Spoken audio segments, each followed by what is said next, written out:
Hola, buenas tardes a todos. Mi nombre es Javier Ortiz. Soy médico internista en el Hospital Clínico de la Universidad Católica y el día de hoy los organizadores del 34º curso Problemas frecuentes en medicina ambulatoria del adulto me pidieron que pudiéramos conversar o yo les pueda presentar un poco de actualizaciones en el manejo de la insuficiencia cardíaca crónica. Es un gusto para mí poder ser parte de este curso y poder tratar en estos breves minutos de transmitirles un poco lo que he podido revisar como actualizaciones al respecto. Entonces, yendo un poco a los objetivos de la presentación, si bien el objetivo primario es hablar de el manejo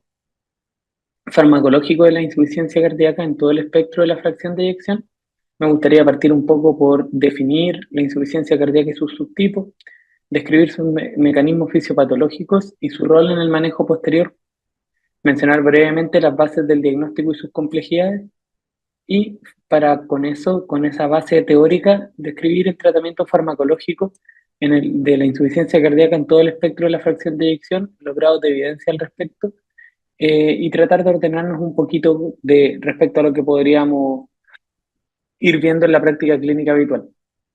Algunos consejos prácticos que van a ir entrelazados durante esta presentación.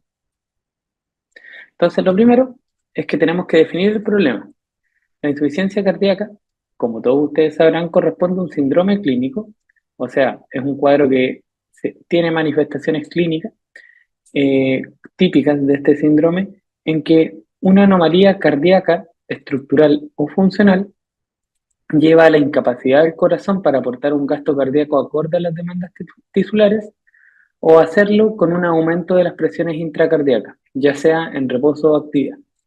¿Qué quiere decir esto? Que es un paciente que está sintomático, con síntomas secundarios a que el corazón es incapaz de bombear la sangre acorde a las demandas del organismo, o sea que hay una hipoperfusión, que es lo más infrecuente, o que para hacerlo tiene que aumentar las presiones de llenado y generar síntomas congestivos secundarios, que es lo más frecuente sobre todo en la presentación ambulatoria. Hay pacientes que, como hablaremos después, pueden tener estos síntomas eh, ya sea en reposo o algunos que solamente se le gatillen con la actividad.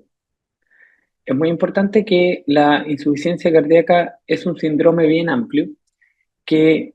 cuya clasificación principal viene dada por la fracción de eyección, porque como veremos posteriormente, eso tiene implicancias en el pronóstico y en el manejo, además de las causas más frecuentes asociadas. Entonces, en base a eso, en relación a la ecocardiografía y la fracción de eyección que se puede estimar a través de ella, es que la insuficiencia cardíaca se clasifica en fracción de eyección reducida, cuando la fracción de eyección del ventrículo izquierdo es menor al 40%, conservada cuando es mayor al 50%,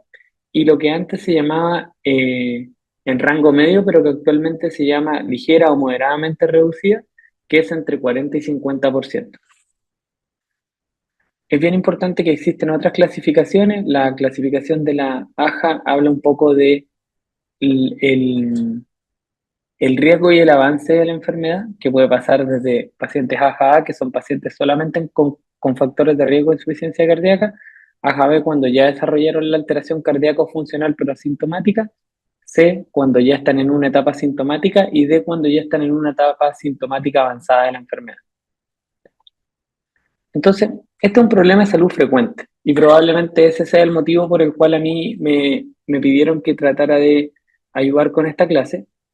La insuficiencia cardíaca es un problema al alza. Su prevalencia va al alza. La primera vez que yo lo estudié estaba en torno al 1% y actualmente este paper es bien reciente, del año 2022, habla que la prevalencia en la población global es entre 1 y 3%.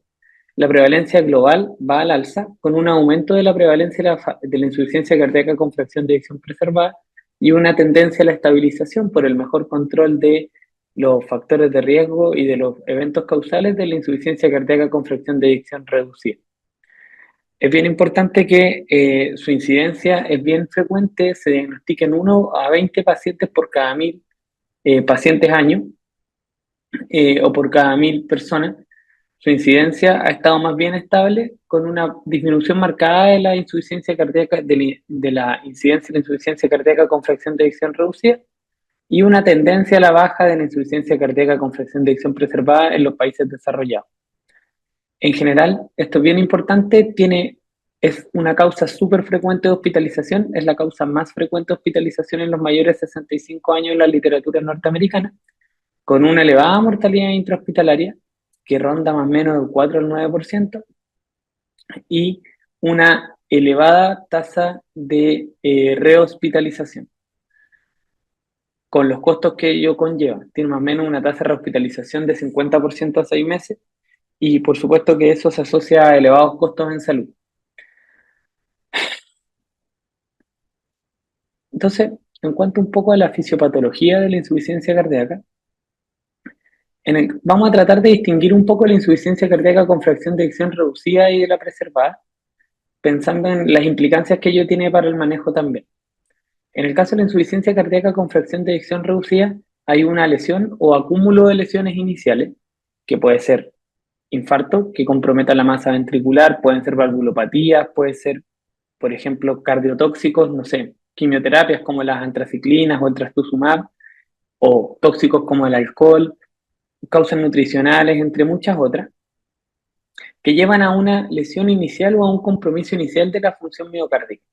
Este compromiso de la función sistólica lleva al desarrollo de distintos mecanismos compensatorios, entre los cuales está el mecanismo Frank-Starling, que es que a mayor distensión miocárdica se genera un aumento de la fuerza contráctil para tratar de compensar,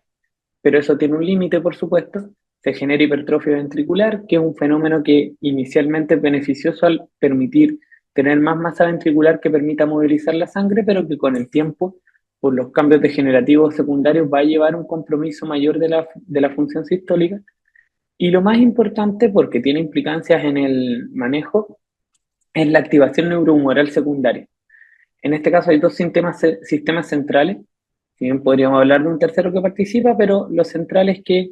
la caída en la función miocárdica, por un lado, lleva una activación del sistema simpático que de forma compensatoria. Hay una estimulación simpática persistente que permite un aumento del cronotropismo y un aumento del inotropismo, o sea, una mayor frecuencia y contractibilidad miocárdica, pero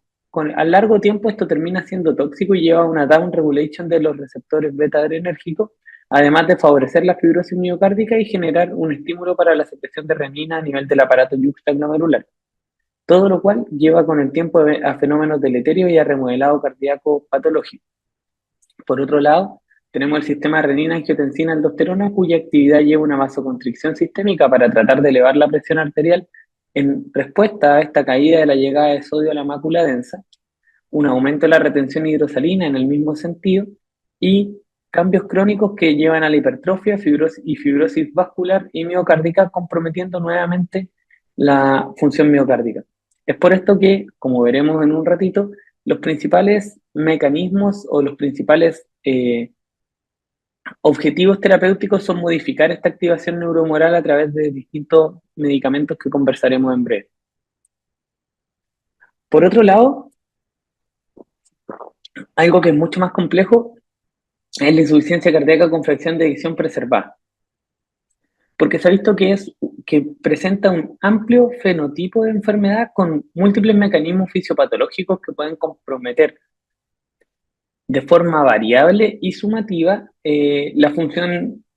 cardíaca, llevando a el desarrollo eh, del fenotipo de insuficiencia cardíaca sin comprometer la fracción de eyección.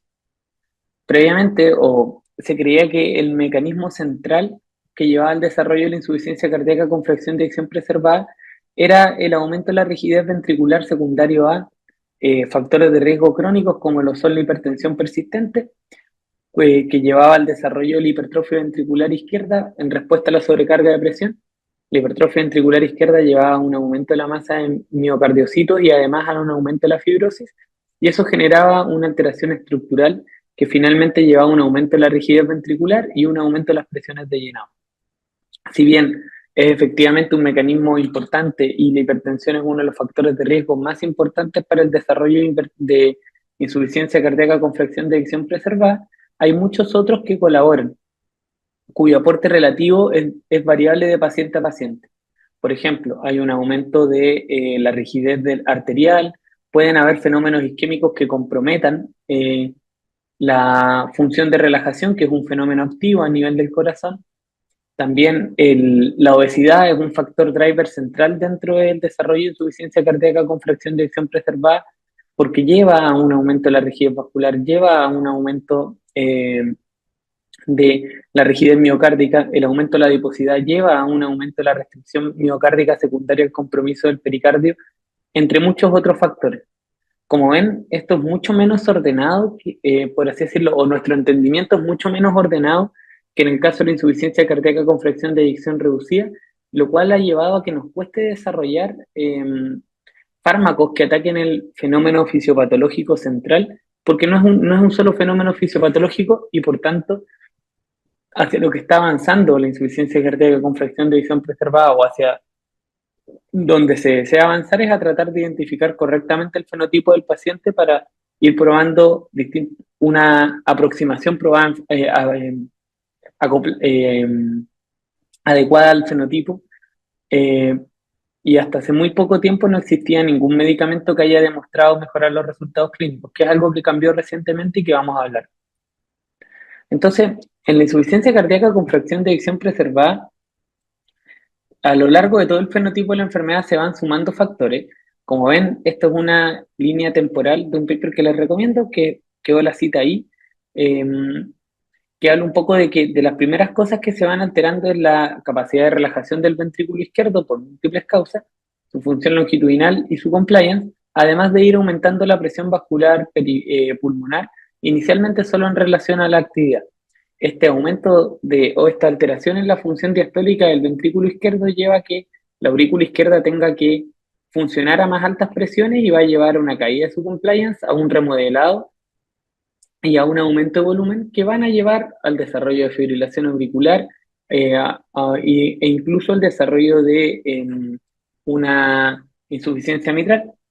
Ello va a generar mayor congestión y un aumento progresivo de la presión pulmonar. Posteriormente se empieza a desarrollar falla del corazón derecho y este fenotipo de enfermedad se empieza a agravar. Como ven, es un fenómeno que es complejo, que no es tan fácil y que hasta el día de hoy, creo yo, no entendemos completamente, no hemos encontrado un solo evento central. Entonces, ya pasando de la parte de fisiopatología, vamos a pasar un poco al diagnóstico.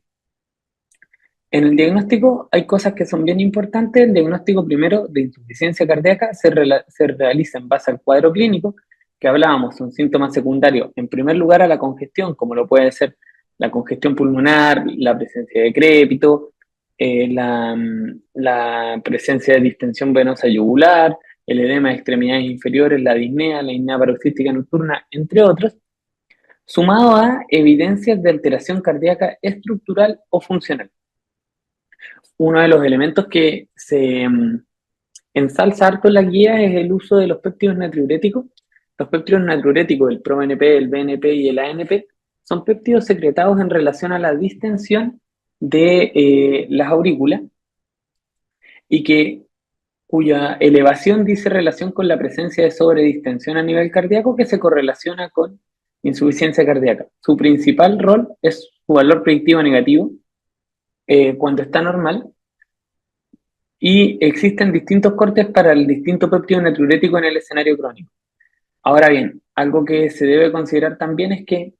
en primer lugar, su sensibilidad se ve bastante afectada en pacientes obesos que tienden a tener menores niveles de péptidos natriuréticos, también en pacientes de raza afroamericana e inclusive en las mujeres que suelen elevarlos menos.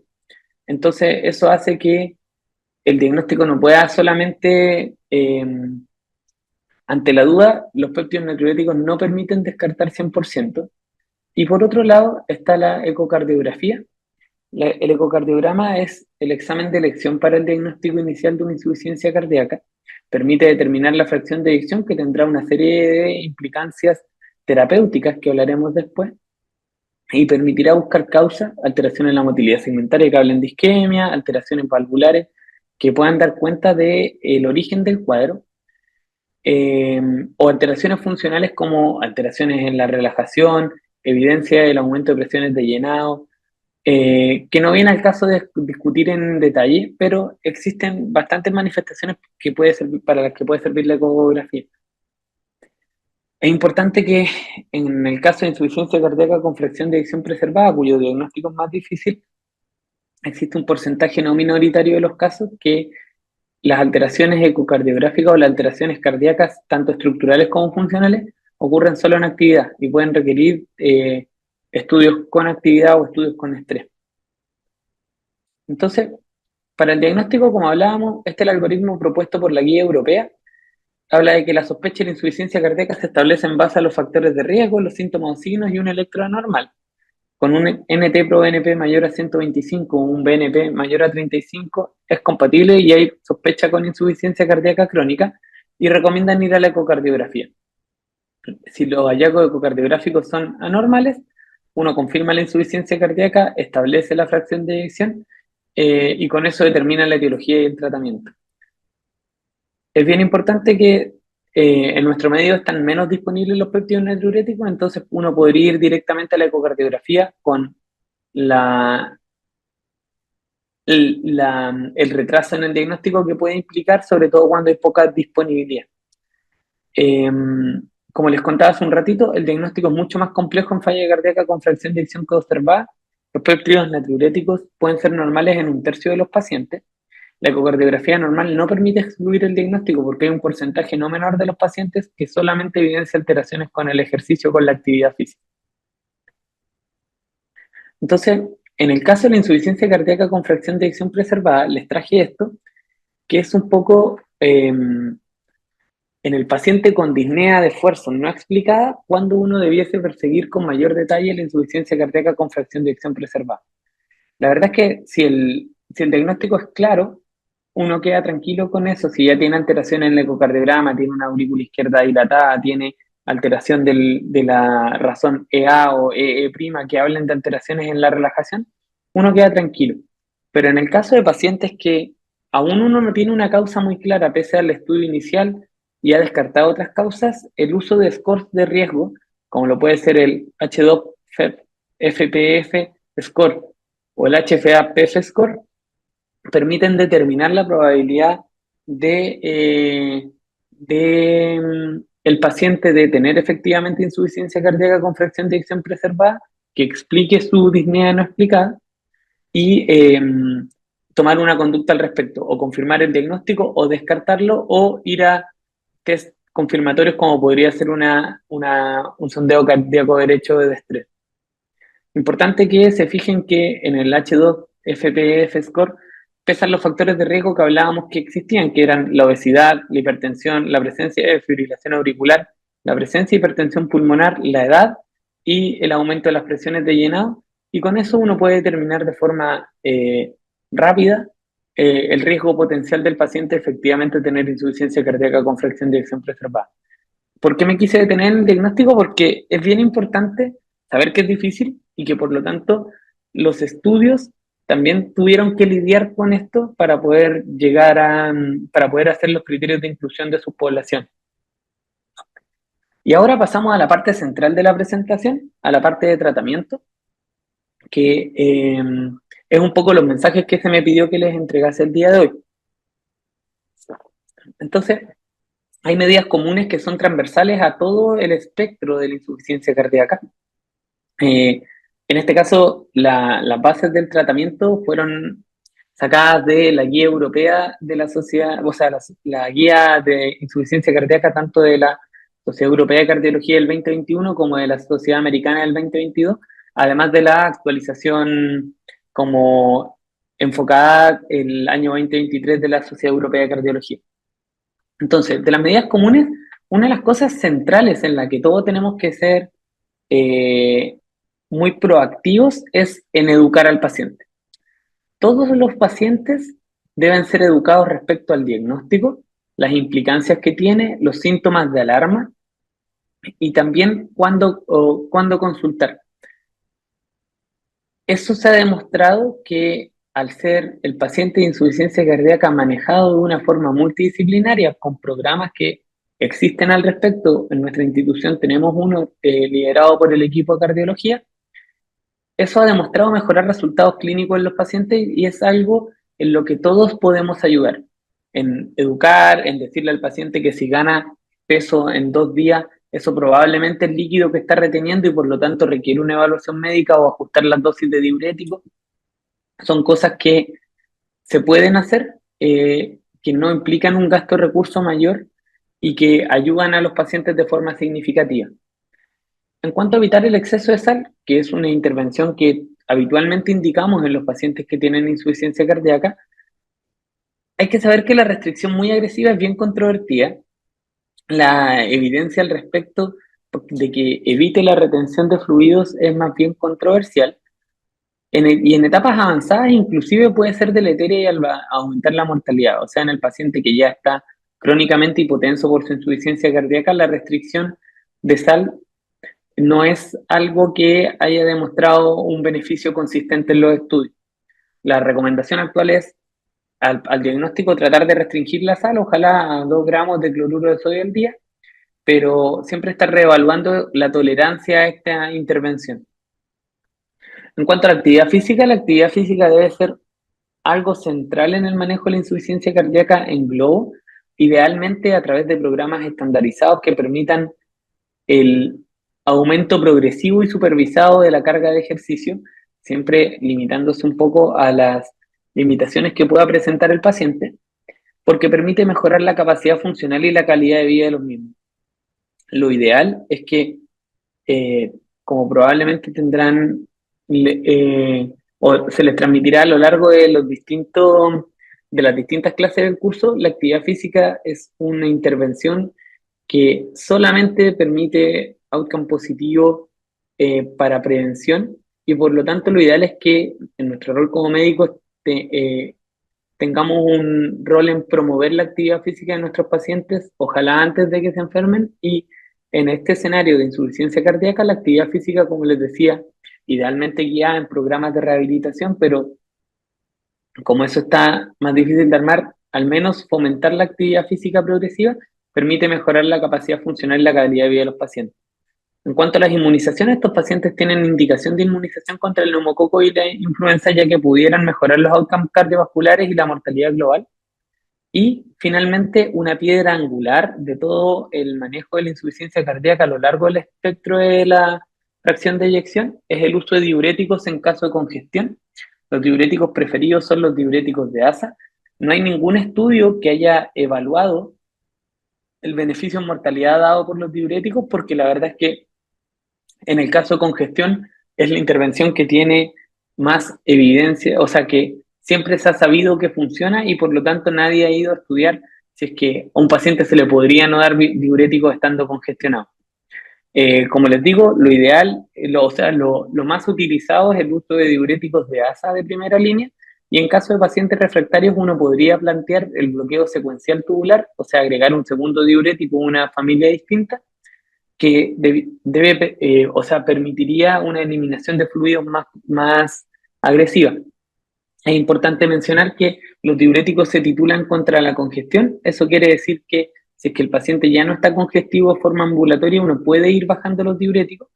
y hasta tratar de mantener al paciente con la menor dosis necesaria. Es importante también que hoy por hoy medicamentos nuevos en el manejo de la insuficiencia cardíaca permiten una reducción de las dosis de diuréticos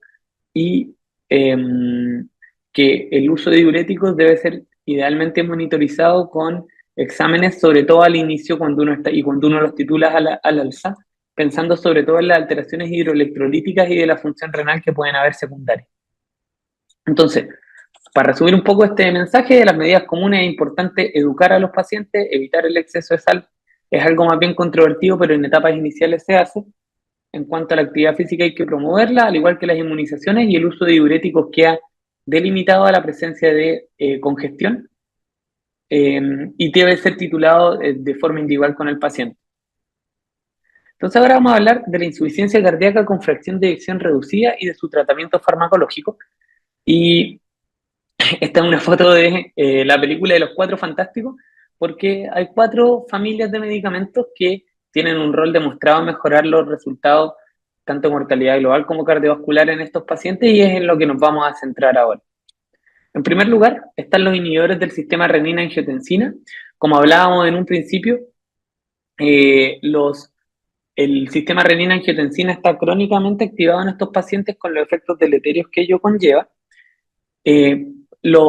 primer medicamento que se demostró que tenía un efecto en la insuficiencia cardíaca con fracción de eyección reducida eran los YECA, que permiten disminuir la formación de angiotensina. Si se fijan acá, es aquí donde actúan, disminuyendo la formación de angiotensina 2, el paso angiotensina 1 a angiotensina 2,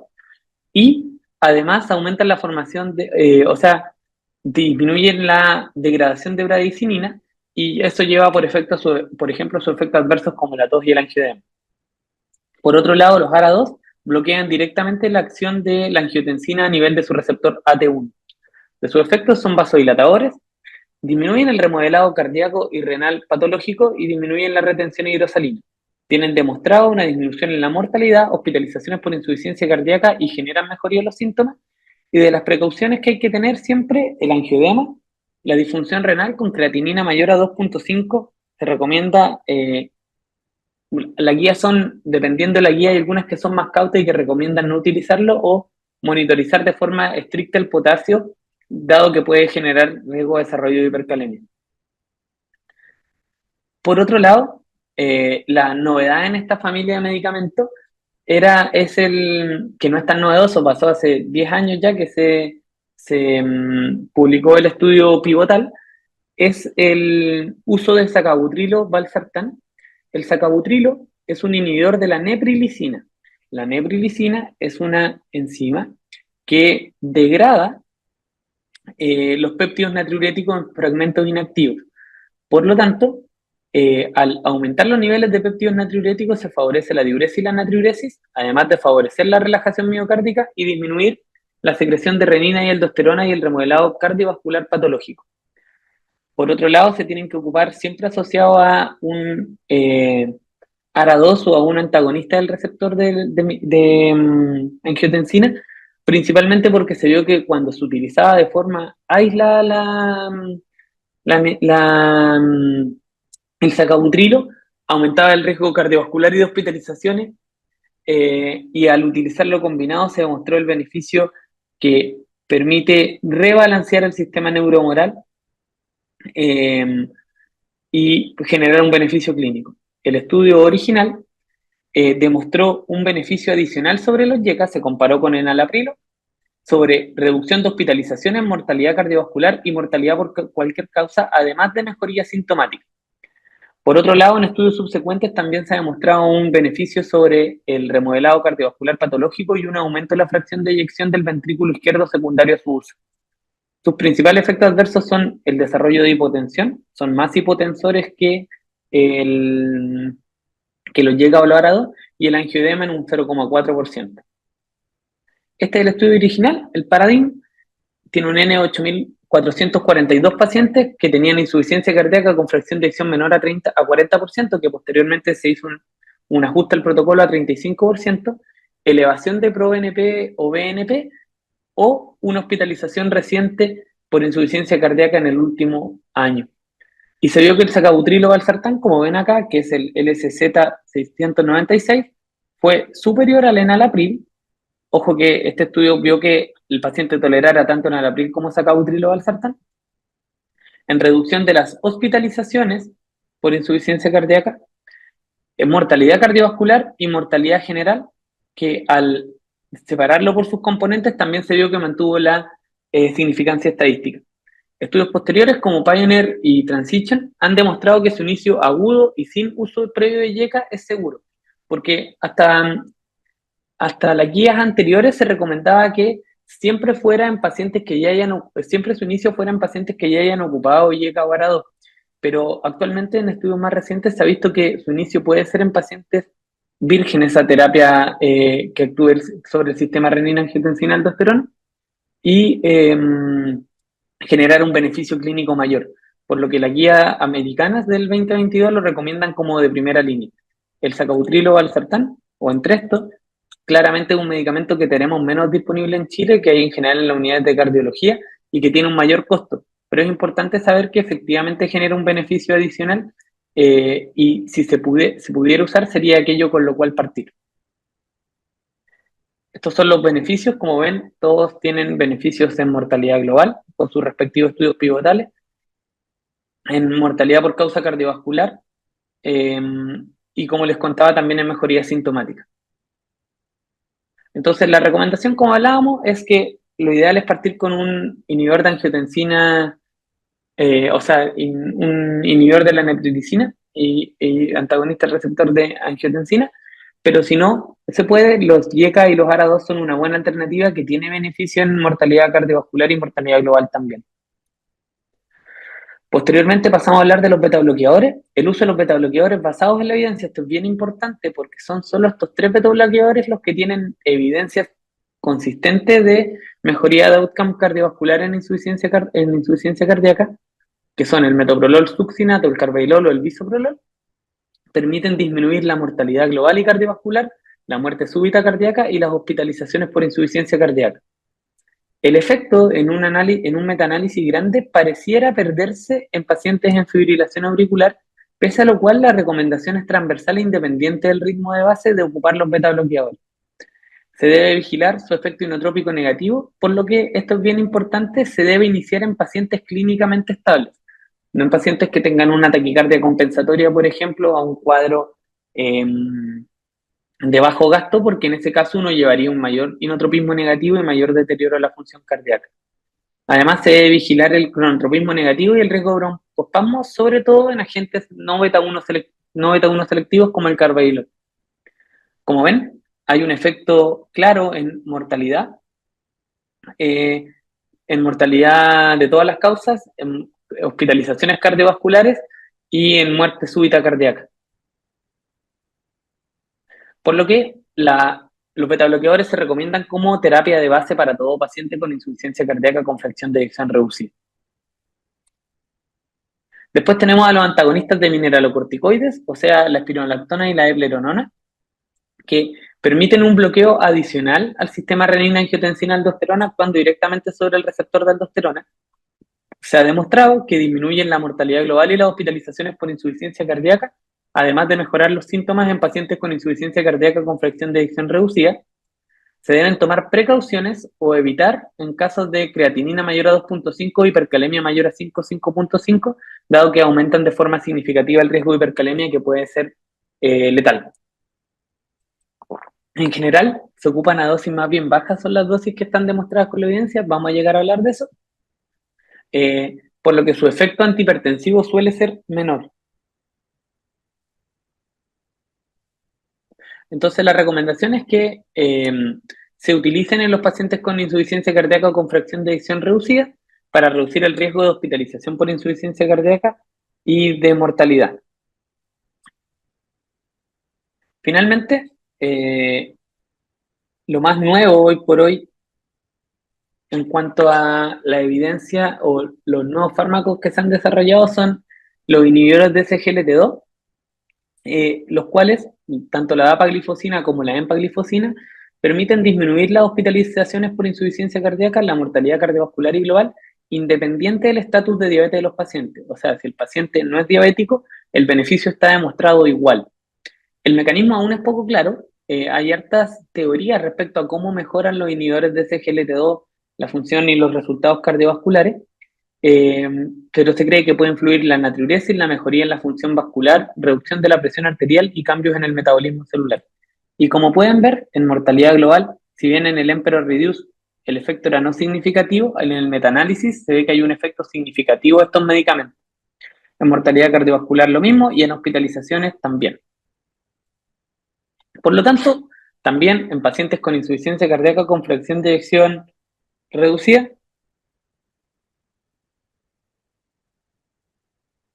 se recomienda para todos ellos el uso de inhibidores de SGLT2. Entonces, estos son los 4 fantásticos, esto es lo central, esto es lo que todo paciente debe tener y que debemos esforzarnos activamente porque tengan. Pero existen otras terapias que se utilizan en escenarios particulares de las cuales yo quiero traer a colación 3. En primer lugar está el vericiguat, que es un medicamento que es un estimulador de la guanilato ciclasa soluble que permite favorecer, disminuir como la disfunción endotelial y permite vasodilatación, una mejoría de la función endotelial y disminución del remodelado cardiovascular patológico.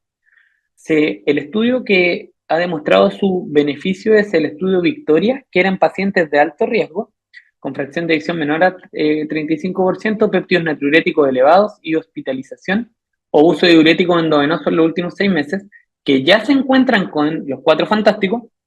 Se puede considerar su uso para reducir mortalidad cardiovascular y hospitalización por insuficiencia cardíaca. Como ven, la mortalidad cardiovascular por sí misma no es significativa, sino que es un outcome compuesto entre mortalidad cardiovascular y hospitalización por insuficiencia cardíaca, donde su principal rol parece estar más bien en la hospitalización por insuficiencia cardíaca, pero es un outcome compuesto. Entonces,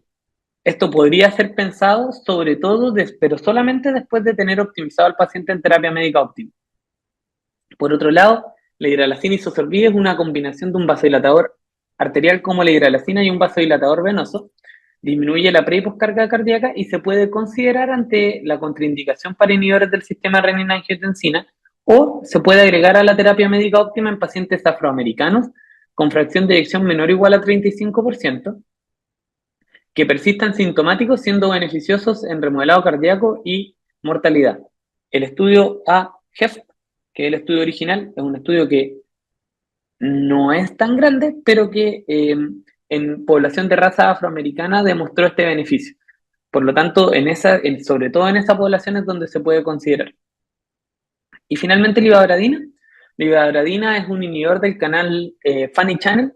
en el nódulo sinusal, que el que medía la corriente de despolarización espontánea de sodio que permite el ritmo marcapaso. Lo que hace al inhibirlo es disminuir la frecuencia cardíaca sin afectar la contractilidad miocárdica y permite, bajo este paradigma, disminuir las hospitalizaciones en pacientes con insuficiencia cardíaca y fracción de eyección menor o igual a 35%, que persisten sintomáticos pese al tratamiento médico óptimo o no toleran beta bloqueadores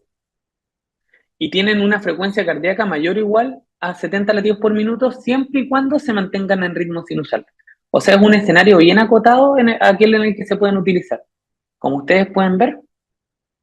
permiten sobre todo disminuir la mortalidad por insuficiencia cardíaca y las hospitalizaciones por insuficiencia cardíaca. Y finalmente, si bien no es el enfoque primario de esta clase, porque esto en general siempre va a ser indicación de su especialista, los dispositivos, por un lado está la terapia de resincronización cardíaca, que corresponde a un marcapasos tricameral que se instala en la aurícula derecha, ventrículo derecho y a través del seno venoso en el ventrículo izquierdo, que permite sincronizar la actividad eléctrica y contráctil del corazón, disminuyendo la morbimortalidad y mejorando los resultados y los síntomas de los pacientes seleccionados. Entre los factores que predicen el éxito de esta terapia están la mayor amplitud del QR, o sea, la mayor anchura o duración del QRS, la morfología de bloqueo completo de rama izquierda, la etiología no isquémica y el sexo femenino, y está indicado en pacientes con fracción de eyección menor a 35% que persistan sintomáticos pese a terapia médica óptima y que cumplan las condiciones aquí mencionadas, que son sobre todo un QRS idealmente mayor a 150 milisegundos con morfología de bloqueo de rama izquierda, aunque puede tener beneficio en QRS mayor a 120 milisegundos, más menos o asociado a bloqueo de rama izquierda. Importantísimo este detalle, que tiene que ser pese a terapia médica óptima, porque como conversábamos antes, la terapia médica óptima puede mejorar la función cardiovascular de forma bien significativa. Por otro lado, el desfibrilador cardíaco implantable se utiliza para permitir la corrección de una arritmia ventricular, dada la importante carga de la muerte súbita en estos pacientes, y se puede ocupar para prevención primaria o secundaria. Su instalación, o sea, para considerarlo, exige que el paciente tenga una sobrevida esperada mayor a un año y síntomas no severos. Y se puede considerar en pacientes que persisten sintomáticos y con fracción de eyección menor a 35% pese a terapia médica óptima por al menos 3 meses. En resumen, este es un cuadrito resumen que les voy a dejar en la presentación que habla del efecto eh, global de cada medicamento y de cada intervención de las que hemos mencionado con el NNT y la reducción relativa de riesgo de mortalidad en los estudios pivotales. Como eh,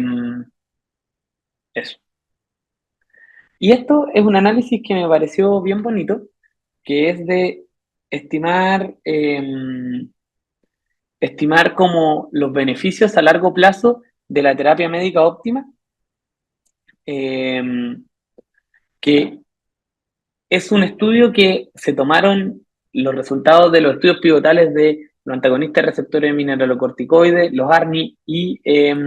los inhibidores de SGLT2, y se comparó con la mortalidad y los outcomes clínicos en pacientes que solo ocupaban beta bloqueadores y IECA, y podemos ver que hay un beneficio claro en mortalidad cardiovascular, hospitalizaciones por falla cardíaca y mortalidad global,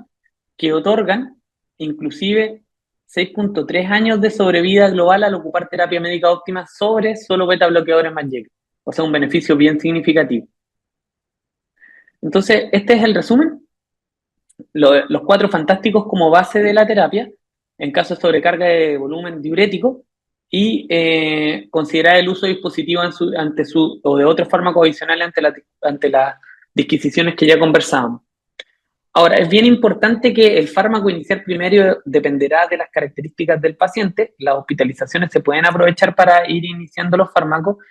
En general, el uso de IECA, ARA-2 o sacubitril o valsartán, al igual que los receptores de o los antagonistas de los receptores de mineralocorticoides y los inhibidores de SGLT2, son bien tolerados en pacientes que todavía están congestivos, a diferencia de los betabloqueadores, que uno prefiere que el paciente esté más estable previo a su inicio. Y aquí uno de los puntos centrales de la presentación es que para obtener el beneficio cardiovascular que hemos mencionado o el beneficio clínico, se debe tratar de llegar a las dosis que se demostró en los estudios clínicos que generaban beneficio. Por lo tanto, estos pacientes requieren un control intensivo en la fase inicial para la titulación farmacológica, evitando los efectos adversos. En general requieren control de función renal, de electrolitos, para también tratar de evitar generar daño a los pacientes. En general, como les decía, los fármacos que involucran el sistema renina-angiotensina-aldosterona requieren seguimiento de la función renal y los electrolitos. En una etapa inicial, los controles pueden ser inclusive cada 2 semanas para tratar de obtener una rápida titulación de los medicamentos. Esto es bien importante. La terapia médica óptima hay que tratar de mantenerla durante eventos de hospitalización por falla cardíaca, porque su suspensión se asocia a incremento en la mortalidad y rehospitalizaciones, por lo que salvo inestabilidad hemodinámica, insuficiencia renal importante o hipercalemia, se debe tratar de mantener, quizás ajustando la dosis un poco en relación al escenario clínico. En caso de suspenderse, se debe evaluar constantemente su reinicio lo más precoz posible, además de un seguimiento precoz de los pacientes para ajustes de terapia. Y esto es un estudio reciente que se llama Strong, que se vio en pacientes recientemente hospitalizados por insuficiencia cardíaca de alto riesgo, con ProNP elevados, pero que ya estaban en una etapa estable. Si es que el cuidado habitual versus un seguimiento estricto que sea con titulación rápida de los cuatro fantásticos, en este caso al alza, en este caso 3 fantásticos porque se probó antes no se incluyeron los inhibidores de SGLT2, generaba beneficio clínico, y lo que se vio es que hay una disminución de la mortalidad o la readmisión por insuficiencia cardíaca en el grupo de alta intensidad de cuidado, pero también aumentan los efectos adversos, sobre todo hipotensión, alteraciones hidroelectrolíticas. Eso sí, con eventos adversos graves de ocurrencia similar. Por lo tanto, es bien relevante el control precoz de estos pacientes y la titulación al alza de la terapia. Ya habiendo terminado con este gran cuerpo de evidencia, podemos hablar del tratamiento de la insuficiencia cardíaca con fracción de eyección preservada. Y aquí lo que les puedo contar es que, en primer lugar, los inhibidores de SGLT2, empaglifosina y dapaglifosina, han demostrado disminuir las hospitalizaciones por muerte o muerte cardiovascular en pacientes con fracción de eyección menor a 40%, independiente de la presencia de diabetes mellitus. Los dos estudios pivotales son el DELIVER y el Emperor Preserve. Podemos ver que disminuyen la hospitalización por insuficiencia cardíaca, y al metaanalizarlo, porque esta es la parte de falla cardíaca con fracción de eyección preservada, no han demostrado disminuir la mortalidad por todas las causas, pero sí las hospitalizaciones por insuficiencia cardíaca, y en la mortalidad cardiovascular roza la significancia. Por lo tanto, son la base de la terapia. Es la única que tiene indicación 1A. En cuanto a los antagonistas del receptor de los mineralocorticoides, la verdad es que no han demostrado beneficio en mortalidad global ni cardiovascular. Parecerían disminuir las hospitalizaciones por insuficiencia cardíaca, con un aumento del riesgo de hipercalemia. Ahora, es bien importante que la evidencia en relación al uso de los antagonistas de los mineralocorticoides viene del estudio TOPCAT, que evaluó el uso de aldosterona o de espironolactona en pacientes con fracción de eyección mayor a 45%. Se vio que no había un beneficio global, pero al separar por subgrupo a la población eh, como de las Américas versus a las de Rusia y Georgia, se ve que estas últimas no tienen beneficio, pero las primeras sí. Por lo tanto, hay dudas respecto al correcto reclutamiento de los pacientes, por lo que se puede utilizar como una alternativa sin tener una evidencia eh, consistente y dura es de que haya demostrado mejoría de mortalidad global ni cardiovascular. Entonces, en la insuficiencia cardíaca con fracción de eyección preservada, están los diuréticos para la retención de fluido, dapaglifosina o empaglifosina, y el tratamiento de la causa y las comorbilidades. Eso es lo central, esas son las pilares de tratamiento. En cuanto a los ARNI, los antagonistas de receptores de los mineralocorticoides o los antagonistas de angiotensina, se pueden utilizar, pero no han demostrado un beneficio en mortalidad global. Finalmente, en el caso de la insuficiencia cardíaca con fracción de eyección ligeramente disminuida, vemos que lo que ha demostrado, las mismas bases que los previamente mencionados, los diuréticos para la retención de fluido y los inhibidores de SGLT2 que han demostrado beneficio transversal a lo largo del amplio espectro de la fracción de eyección. Se pueden considerar el uso de los DIECA, ARNI o antagonistas o ARA2, dado que en el espectro más bajo de la fracción de eyección preservada en los estudios, han demostrado beneficio o tendencia al beneficio, al igual que los antagonistas del receptor mineralocorticoide y los beta-bloqueadores. Hasta ahora no hay terapias que hayan sido estudiadas dirigidamente a este grupo. Por eso es que tampoco hay algo muy consistente en cuanto a la evidencia. En resumen, y para terminar, la insuficiencia cardíaca es un síndrome clínico diverso, frecuente y con alta carga de enfermedad y con distintos fenotipos y manifestaciones. La respuesta a tratamiento para mejorar la sobrevida de los pacientes depende de la fracción de eyección del ventrículo izquierdo, y en pacientes con insuficiencia cardíaca con fracción de eyección reducida, la terapia médica óptima se basa en la combinación de ARNI y ECA-BARA2 más beta bloqueadores, más antagonistas receptor de mineralocorticoides, más inhibidores de SGLT2. En pacientes con insuficiencia cardíaca con fracción de eyección preservada, el tratamiento con evidencia más consistente son los inhibidores de SGLT2 y faltan estudios en pacientes con insuficiencia cardíaca con FEBI ligeramente reducida. Muchas gracias por su atención.